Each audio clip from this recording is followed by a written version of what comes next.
Și cel mai nou duet din muzică. Sunt amândoi celebri, amândoi din Constanța și o să ne cânte despre Shining Heart.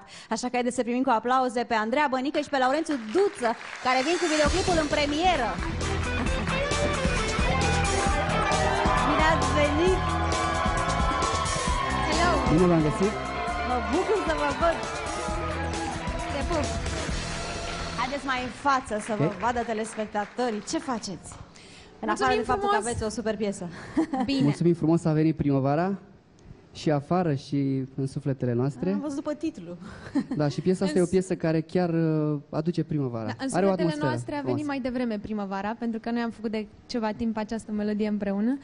Și ați avut timp să filmați și videoclipul.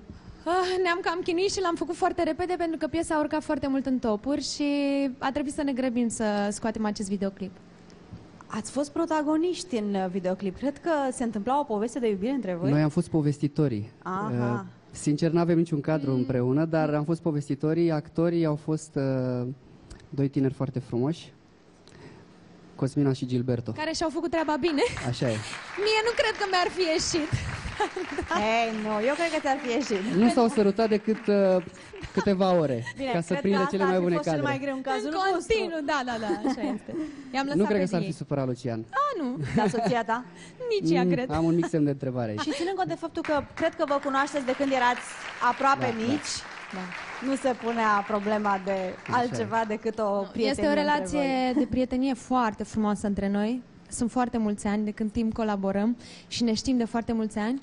Da, și cred că și pot să spun că Laurențiu este compozitorul meu preferat, producătorul meu preferat. Andreea, mai multe despre relația voastră de prietenie, de colaborare o să povestim după ce vedem videoclipul și după ce ascultăm și piesa. Îi invit în scenă și pe colaboratorii voștri. Okay.